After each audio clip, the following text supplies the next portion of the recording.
Have the Broncos already decided where their next stadium will be? This is your Denver Sports Daily for August 19th. The biggest stories, the latest news. It's Denver Sports Daily. Broncos relocation, their stadium change has been a topic of conversation the past few months, and the rumor mill has been at its peak after the Broncos ownership group purchased multiple pieces of property near Burnham Yard in Denver. That has been the number one candidate, suspect number one of where the Broncos will go. Now, that area has been, again, not only the number one candidate, but it'd be a great location. You're still in a downtown area right near a couple highways, great parking areas. It would be a cool spot for the Broncos to move. But other areas and other cities aren't quite given up yet. Lone Tree was originally one of the favorite spots for the Broncos' new home to land, but they've kind of fallen off. That is until yesterday when the Lone Tree mayor, Marissa Harmon, affirmed Lone Tree's interest in hosting the Broncos. Now, Harmon told KUSA about the idea, saying, quote, "Over the past year, our conversations with the Denver Broncos and Lone Tree have been exploratory and constructive.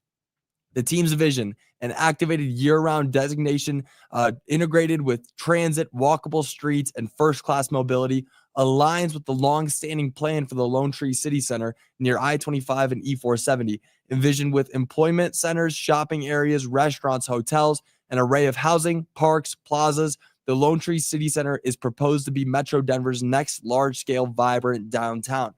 Those are some lofty goals. Those are big ideas that they have for Lone Tree. And what I'm hearing about that is that it's kind of going to be close to Park Meadows, that area. And, maybe City Center is a little bit different, but still, they're looking at building up that area and moving the Broncos way down south, past 470. So you're looking at an entirely new area of where the Broncos could be playing. Now, it wasn't just Lone Tree, as Aurora has also been a city that's been, brought up in a lot of arguments.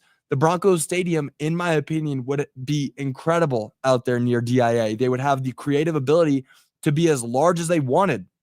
If they put it in that open area near the airport, they've already had talks about moving Elitch Gardens out there. If the Broncos Stadium's out there too, imagine how big they could get. The creative freedom that they would have on those empty lots is incredible.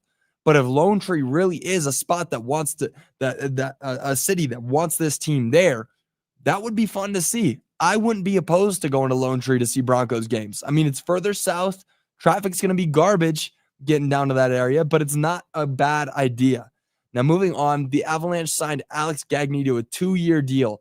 The Avs have been very, very quiet this offseason, likely because they feel that they can run it back with their current squad. And honestly, they had a great shot at winning the Stanley Cup this year if they didn't run into Dallas in the first round.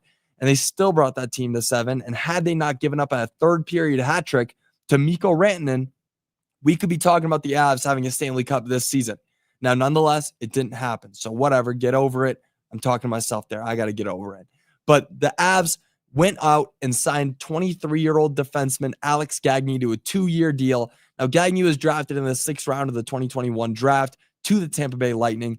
And while he hasn't gotten any time on the ice for the NHL, he's been tearing it up in college. Gagny spent all 4 years of his collegiate career with the New Hampshire Wildcats, according 48 points, that's 7 goals and 41 assists, and being a 2-time captain. So clearly Gagny's got some skill out there. He's leading his team, being a great scoring defenseman, especially with the assists. But Gagny stands at 6'5" and weighs 225 pounds. I mean, this guy's a mountain. Get him out there. And, if the Avs might have themselves a stud at defense if they can develop him right. So it's really exciting to see that the Avs aren't quite done with the offseason. They're still going out there and getting some developmental pieces and making sure that they're ready for the future. Now, moving on, Shedeur Sanders was not named the starter for the Cleveland Browns. Despite Sanders' incredible performance in his first preseason game and his training camp performances, which are said to have been going well, he was not named the starter for the Cleveland Browns this season, as Joe Flacco will be running it back as the starting QB for the Browns, which honestly, I feel most people could have seen coming. And what's really crazy is that Joe Flacco, on some betting websites earlier in the offseason towards the draft, he was 12-1 odds to get the starting position. I saw a tweet about it yesterday, and that's insane because it felt like the whole offseason you knew Joe Flacco was going to be the starter. But Sanders was not giving the starting job. Most people probably could have seen it coming. I didn't expect him to go out there and get the starting job, but he could have. He had the ability to.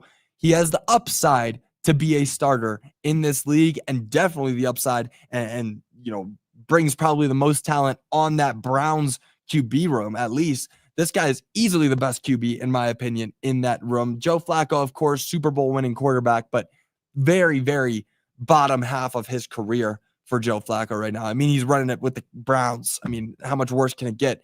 But the good news is Sanders will still likely make the 53-man roster for the Browns.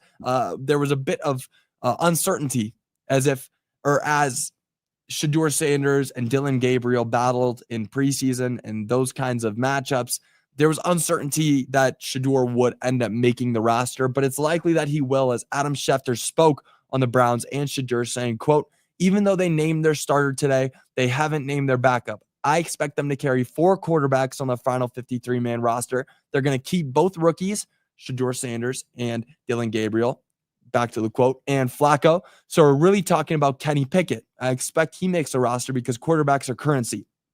And Kenny Pickett being a name in there is wild to me. First of all, Kenny Pickett still in the league is crazy. The Browns QB room, though, is a mess. They hold Joe Flacco, Shedeur Sanders, Dillon Gabriel, Kenny Pickett, Deshaun Watson, who's injured, and then Tyler Huntley, a former Pro Bowler. I mean, come on, Tyler Huntley. But those guys really going to have to start battling it out. And those three, I mean, Kenny Pickett, Tyler Huntley, and Deshaun Watson. Of course, he's injured, so he probably won't be battling with any QBs anytime soon. But still, really crazy QB room happening in Cleveland right now. The QB battles are insane to watch over there.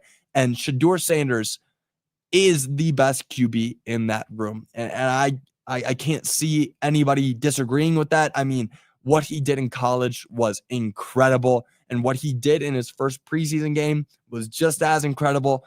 I can't wait to see what he looks like when he gets out in the regular season and plays his first real NFL game. Now, moving on, the Rockies' attendance has finally fallen to the bottom half of the league. And I say finally because this needed to happen. The Rockies are obviously one of the worst teams in modern MLB history, but despite that, they're still usually towards the top of the league when it comes to attendance. Not anymore. The fans are starting to catch on as the Rockies have fallen to the bottom half of the league's attendance rate. Right now, the Rockies have the 16th best attendance in the league, averaging 29,826 people in attendance on any given night at Coors Field. Now, if the attendance keeps trending in this direction, ownership will have to do something. And that's exactly what every true fan should hope for. If you are a true Rockies fan and you're still going to these games, you're still supporting, then honestly, that's what's feeding the issue. And I'm not going to come out here and say you're the problem, because going to baseball games is fun. I've been to games at Coors Field this season. I love Coors Field. It's a fun place to go. But you have to realize when you're going to these games, that's all that matters to the ownership group. That's all that matters to the Monforts. You got to go out there and make a stand. This is where it gets to that point where it's like, okay, you want change in this team, then we got to be the change. And I'm trying to rile people up. Come on, like that's what should happen. Is you gotta work towards you gotta hope for change, not hope to just get better because you're going to games. It's not going to happen. You got to hope for change, and to change, something has to happen. Something like this. And so it's fun to see, honestly, that attendance has started to drop off. And what's really crazy, though, is attendance has started to drop off, but the Rockies have been having their best stretch of baseball in a long time. I mean, they just won their 4th game in a row. They beat the Dodgers yesterday on a walk-off RBI. It was actually crazy to see. I mean, bottom of the 9th, you walk it off against the Dodgers, who are probably going to win the World Series again this year. So, I mean, the Rockies, you win some and you lose some, and that's just the name of the game when it comes to the MLB. But they are losing a lot of them. But that'll do it for your Denver Sports Daily. I do want to read some of your comments. Sanders is trash. He wasn't snubbed. All right, Ken, speak for yourself. Sanders is incredible. You're talking to the wrong man right now. I mean, Sanders, what we saw from him in college was unlike anything, especially because he was doing it up at CU with one of the worst offensive lines in history. So now imagine him going up behind a good offensive line, and not even a good offensive line, an NFL offensive line. Need management change for the Rockies or will never get fixed. Right there. Same page, Roy. Same page. That's what you got to do. You got to go out there and you got to change. You got to change from the top down. You can't just go out there and change the players and then fire your head coach or your coach. It's not going to work that way. You got to go and you got to make some changes up top. Now that is it for your Denver Sports Daily. I'll be back with you guys again tomorrow. Of course, training camp is still going on. The Broncos are getting ready for their final preseason game of the year against the New Orleans Saints. And then right after that, I mean, NFL season is almost here, and even more soon, and even like quicker. We got week 0 of college football taking place this Saturday. I can't believe college football is finally back. I mean, you want to talk about fun sport to watch. College football might be more fun than the NFL in a lot of ways, honestly.